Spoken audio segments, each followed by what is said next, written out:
तो दोस्तों स्वागत है आप सभी का हमारी इस वीडियो में। दोस्तों जैसा कि हम इसके पहले वाले वीडियो में एथिल अल्कोहल को पढ़ चुके हैं, आज हम पढ़ेंगे एसिटिक अम्ल या एथेनोइक अम्ल के बारे में। तो दोस्तों इसमें हम इसके भौतिक गुण, रासायनिक गुण और इसके उपयोग को समझेंगे। तो दोस्तों सबसे पहले हम एसिटिक अम्ल के कुछ बेसिक चीज़ों को जान लेते हैं। दोस्तों एसिटिक अम्ल का जो अणुसूत्र होता है वो होता है CH3COOH, और उसके बाद में अगर इसके अणुभार की बात करें तो इसका अणुभार होता है 60, और उसके बाद में इसका जो संरचना सूत्र होता है वो कुछ इस प्रकार से होता है। तो दोस्तों ये रहा इसका बेसिक। अब हम बात करते हैं एसिटिक अम्ल के बारे में। दोस्तों सांद्र एसिटिक अम्ल का पृथक्करण सर्वप्रथम स्टाहल नामक वैज्ञानिक ने सन 1700 ईस्वी में किया था। अब इसके बाद में 1845 ईस्वी में कोल्बे ने इसे इसके तत्वों से संश्लेषित किया था। एसिटिक अम्ल सिरके का मुख्य अवयव होता है, इसलिए इसे सिरके का अम्ल भी कहते हैं।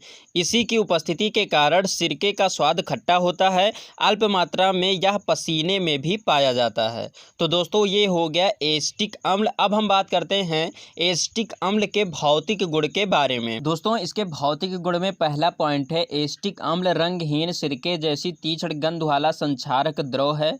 उसके बाद में दूसरा पॉइंट है, यह जल में तथा कार्बनिक विलायकों में विलेय है।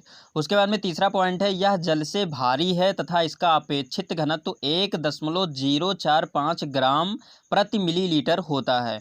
उसके बाद में अगला पॉइंट है, इसका क्वथनांक 118 डिग्री सेल्सियस तथा हीमांक 16.5 डिग्री सेल्सियस होता है। तो दोस्तों ये हो गया इसका भौतिक गुण। अब हम बात करते हैं इसके रासायनिक गुण के बारे में। तो दोस्तों यहाँ पर सबसे पहले हम इसके रासायनिक गुण में अम्लीय गुण को जानते हैं। दोस्तों जल में एसिटिक अम्ल आयनित होकर एक H पॉजिटिव आयन देता है, जिस कारण से यह नीले लिटमस विलयन को लाल कर देता है। अर्थात अगर यहाँ पर हम उदाहरण की बात करें तो जब हम CH3COOH को आयनित करते हैं तो यहाँ पर यह आयनित होकर CH3COO नेगेटिव में और उसके बाद में H पॉजिटिव में टूट जाता है। तो इस प्रकार से ये हो गया इसका अम्लीय गुण। अब हम बात करते हैं एसिटीकरण के बारे में। दोस्तों सांद्र सल्फ्यूरिक अम्ल की उपस्थिति में एसिटिक अम्ल तथा एथिल अल्कोहल की क्रिया कराने पर एथिल एसीटेट तथा जल का निर्माण होता है। इस अभिक्रिया को एसिटीकरण तथा निर्मित एथिल एसीटेट यौगिक को एस्टर कहते हैं। अब दोस्तों अगर हम यहाँ पर इसको उदाहरण के तौर पर समझें तो जब हम एसिटिक अम्ल CH3COOH की क्रिया C2H5OH अर्थात एथिल अल्कोहल से करते हैं और वो भी सांद्र सल्फ्यूरिक अम्ल H2SO4 की उपस्थिति में, तो हमें प्राप्त होता है एथिल एसीटेट अर्थात CH3COO C2H5। उसके बाद में यहाँ पर जल बाहर हो जाता है। तो दोस्तों ये रहा एसिटीकरण। अब यहाँ पर एक बात और है दोस्तों, एस्टर अम्ल या क्षारक की उपस्थिति में अभिक्रिया करके पुनः अल्कोहल एवं कार्बोक्सिलिक अम्ल बनाता है। इस अपक्रिया को साबुनीकरण कहते हैं। इस अपक्रिया का प्रयोग साबुन बनाने में होता है।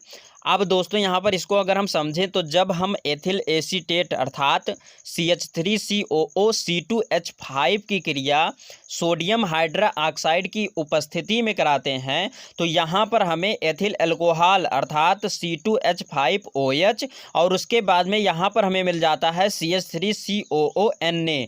तो दोस्तों ये रहा हमारा पूरा एसिटीकरण। तो दोस्तों ये रहा हमारा रासायनिक गुण इसका।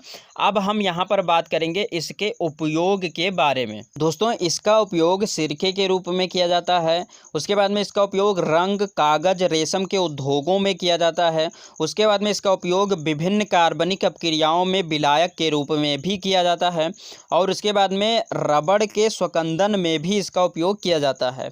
इसके बाद में इस लवण का प्रयोग औषधियों के रूप में भी किया जाता है। तो दोस्तों ये रहा आज का हमारा टॉपिक एसिटिक अम्ल। दोस्तों उम्मीद करता हूँ वीडियो अच्छी लगी होगी। वीडियो अच्छी लगी तो प्लीज़ लाइक कीजिए और दोस्तों यदि आप नए हैं हमारे चैनल पर तो चैनल को सब्सक्राइब कर प्रेस कर लीजिए बेल आइकन को, जिससे आपको नए वीडियो का अपडेट मिलता रहे। तो दोस्तों बस यहीं पर दीजिए इजाज़त। जय हिंद, वंदे मातरम।